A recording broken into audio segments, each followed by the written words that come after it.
ಎಲ್ಲ ವರಿಷ್ಠರು ತೀರ್ಮಾನ ತೆಗೆದುಕೊಳ್ತಾರೆ. ಥ್ಯಾಂಕ್ ಯು, ಧನ್ಯವಾದ. ಸರ್, ಇದೊಂದು ವಿ ರಾಮ್ಜಿದು ಚರ್ಚೆ ಆಗ್ತಿದೆ ಸರ್. ಅದರ ವಿರುದ್ಧ ಇಡೀ ನಮ್ಮ ರಾಜ್ಯಾದ್ಯಂತ ಹೋರಾಟ ಮಾಡ್ತೀವಿ ಅಂತೇಳಿ ಪ್ರಧಾನಮಂತ್ರಿ ನರೇಂದ್ರ ಮೋದಿಜಿಯವರು ಒಂದು ಒಳ್ಳೆ ಉದ್ದೇಶವನ್ನು ಇಟ್ಕೊಂಡು ಮನ್ರೇಗಾ ವಿಕಸಿತ ಭಾರತ ರಾಮ್ಜಿ ಅಂತೇಳಿ ಕೇವಲ ಹೆಸರು ಬದಲಾವಣೆ ಅಷ್ಟೇ ಅಲ್ಲ, ಮಹಾತ್ಮ ಗಾಂಧೀಜಿಯವರ ಕನಸನ್ನು ನನಸು ಮಾಡುವ ನಿಟ್ಟಿನಲ್ಲಿ. ಯಾಕೆಂತ ಹೇಳಿದ್ರೆ ಗಾಂಧೀಜಿಯವರ ಕನಸು ಗ್ರಾಮ ಸ್ವರಾಜ್ಯ, ಗ್ರಾಮಗಳು ಅಭಿವೃದ್ಧಿ ಆದಾಗ ಮಾತ್ರ ದೇಶ ಅಭಿವೃದ್ಧಿ ಆಗುತ್ತೆ ಅನ್ನೋ ಒಂದು ಚಿಂತನೆ ಮಹಾತ್ಮ ಗಾಂಧೀಜಿಯವ್ರದ್ದು.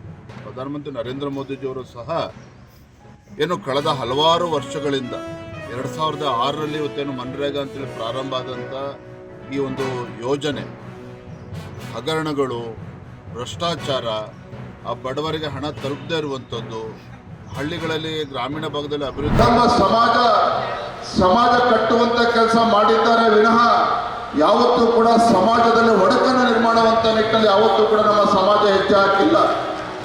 ಆದರೆ ದುರಂತ ಏನಪ್ಪ ಅಂತ ಹೇಳಿದ್ರೆ ಕೆಲವು ರಾಜಕೀಯ ಶಕ್ತಿಗಳು ತನ್ನ ರಾಜಕೀಯ ಬೇಳೆಯನ್ನ ಬೇಯಿಸ್ಕೊಳ್ತಕ್ಕಂಥ ನಿಟ್ಟಿನಲ್ಲಿ ಇವತ್ತು ನಮ್ಮ ನೊಳಂಬ ಸಮಾಜವನ್ನು ಅಷ್ಟೇ ಅಲ್ಲ, ವೀರಶೈವ ಲಿಂಗಾಯತ ಸಮಾಜವನ್ನ ಹೊಡಿತಕ್ಕಂಥ ದುಸ್ಸಾಹಸಕ್ಕೆ ಕೈ ಹಾಕಿರ್ತಕ್ಕಂಥ ಕರಾಳ ಇತಿಹಾಸವೂ ಕೂಡ ನಮ್ಮ ಸಮಾಜ ಯಾವತ್ತೂ ಕೂಡ ಮರಿಬಾರದು.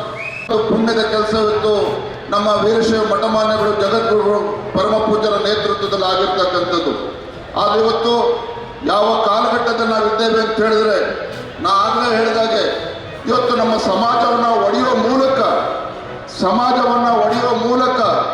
ಸಮಾಜದಲ್ಲಿ ಒಂದು ಗೊಂದಲವನ್ನು ನಿರ್ಮಾಣ ಮಾಡಿ ತಮ್ಮ ರಾಜಕೀಯ ಬೇಳನ್ನು ಬೇಯಿಸ್ಕೊಳ್ತಕ್ಕಂಥ ಷಡ್ಯಂತ್ರ ಕುತಂತ್ರಗಳೇ ನಡೀತಾ ಇದ್ದಾವೆ.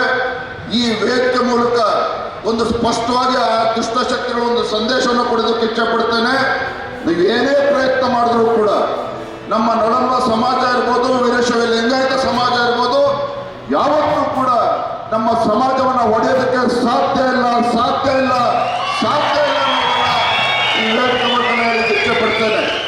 ಆದರೆ ಇರ್ತಕ್ಕಂಥ ನಮ್ಮ ರಾಜಕೀಯ ಮುಖಂಡರುಗಳಾಗಲಿ, ಇಂದಿನ ಯುವ ಪೀಳಿಗೆ